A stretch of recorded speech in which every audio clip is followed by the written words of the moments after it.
There. Advantage of failure stories, vulnerability, impact, lessons learned. Failure stories are packed with lessons learned, right? There's actually a ton of research about this, right? That failure stories actually teach us more because we can see more in them and we're more drawn emotionally to failure stories, right? So impact is key. That's a great word. It's one of my favorite words, right? I teach a workshop on asking impact questions, right? Vulnerability is key. I want to just explore that for a second. I'm just going to change your word. What's your name? Ian. I'm going to change Ian's word to humility.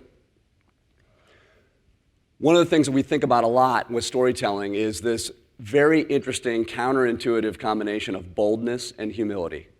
When you're a sales leader, you attack a room like this. You attack the room. You're bold. You go in, shoulders squared, right? Head up, shaking hands, making contacts, not afraid to network, not afraid to talk. But as soon as I approach Aaron and I make that connection boldly, I got to slow down. I got to ask great questions. I got to listen. I got to be humble. It's not about me.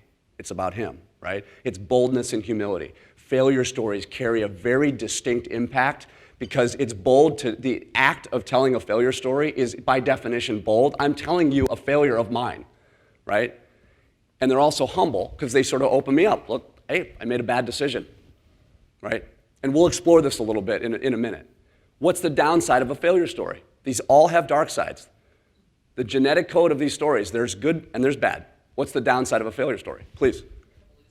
You get perceived as a loser, right? If I walked in here and Aaron gives me this fantastic introduction and then I go into the tragic failure stories of Craig, of which I have many. I'm a 3-time entrepreneur. I got a list, right? I'm literally going to show you how I capture this, right? You'd be going, why this guy again? Why this guy from Chicago, right? Why are we listening, right? So yeah, you can overplay that. You can also, with too many failure stories, you become disingenuous. It's like, okay, now he's actually trying to tell me he's a success because he's telling me, failure stories. It can be disingenuous, right? Inauthentic.